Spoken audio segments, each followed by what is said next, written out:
Kayo po ba mga bossing ko ay isa sa mga taong lubog sa pagkakautang? Aba mga bossing, tunay naman na napakahirap ng ganyang sitwasyon. Napagdaanan ko na po yan mga bossing. At ako po mga bossing, lahat ng pwede pong idahilan ay dinadahilan ko. Ako po mga bossing ko ay araw-araw na umiiyak dahil hindi ko malaman kung paano ko mababayaran ang mga pagkakautang. Kaya ako po ay may phobia ng mga bossing ko na umutang. Ngayon pa mga bossing, ako po ay laging pinupuntahan. Kumbaga, wala na pong gustong humarap kasi parang nagsasawa na ng mga iba't ibang dahilan. Dahil pinupuntahan na po ako dito, doorbell ng doorbell, or kaya sinisigaw na dyan sa labas na magbayad na ako ng pagkakautang. Sobrang sakit. Napakahirap mga bossing ko ng ganyang sitwasyon. Kayo po ba'y nakaranas na ng ganyan? Asya, huwag nyo nang tangkain, huwag nyo nang naisin na makaranas pa kayo. At kung kayo po mga bossing ko ay napapansin po ninyo na masipag po kayo pero para lagi pa rin kayo minamalas, asya mga bossing, kailangan kayo po ay iwaksin nyo sa isipan nyo na kayo ay malas. Ang isipin po ninyo, kayo ay swerte, walang malas. Puro swerte ang darating, mababago na ang takbo ng aking pamumuhay. Ganun po ang inyo po mga pag-wish, walang gamit na sana, direct to the point. Tapos, kayo po mga bossing ko, kailangan kapag kayo nagwi-wish, magmumula sa puso. At kapag po kayo ay nagwi-wish, kung ano yung binubukan ng bibig, ay tinatakbo rin ng diwa. Ngayong araw na ito, kung kailan nyo man pa ito mapapanood, at kayo po ay tambak ng problema, huwag po kayong mag-iisip na hindi nyo na kaya. Ang isipin po ninyo, kaya ko to, malalampasan ko to, magiging okay ang lahat. Kaya nangyayari sa akin to dahil maaaring mas pinapatatag pa ako ng tadhana. Kaya nangyayari to para maging lesson sa akin. Kaya ako nga po mga bossing ko, naging lesson sa akin. Kapag po kahit na halimbawa may mga dumarating, kahit di naman ako nag-a-apply halimbawa ng mga credit cards, may mga dumarating sa akin mula sa bangko, ay mga bossing, hindi ko po ito ginagamit.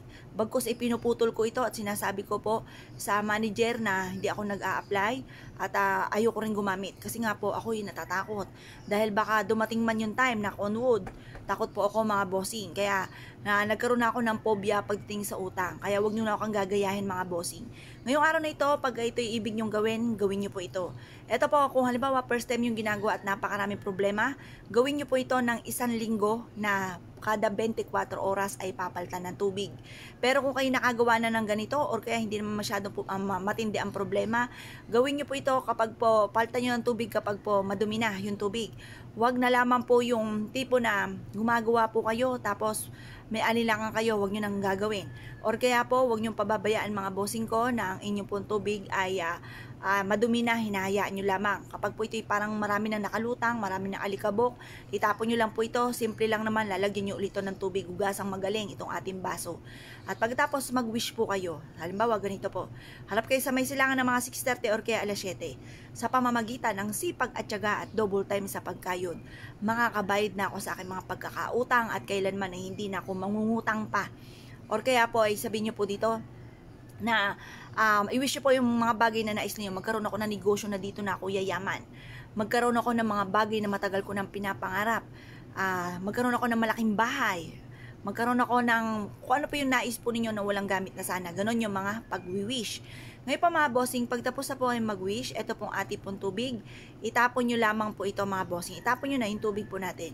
At pagkatapos ay palitan nyo po ito ng panibagong tubig pag nagdumi na ang tubig. Pagkatapos nyo po mag-wish na ibilad ito sinag ng araw, ilagay nyo po ito. Marami kayong pwedeng paglagyan. Pwede po sa bago pumasok ng inyong main door or kaya sa likod ng pintuan ng main door. Pwede rin ito sa ilalim ng inyong higaan. Basta lagi nyo i-check mga bossing. Ako dati di sinuswerte na nga. Ngayon po, nalibang po ako. Nakalimutan ko na mga bossing ko yung tubig. Alam niyo po ba, may dumating ulit ang pagsubok, sinilip ko sa ilalim ng higaan, ay naku, tuyo na pala. Kaya kailangan mga bossing ma-maintain ang kalinisan ng tubig at huwag niyong hayaan na matutuyo po ito. Kaya kung kayo pinaniwala at nais po itong gawin, ay siya mga bossing, good luck bossing niyo po lahat.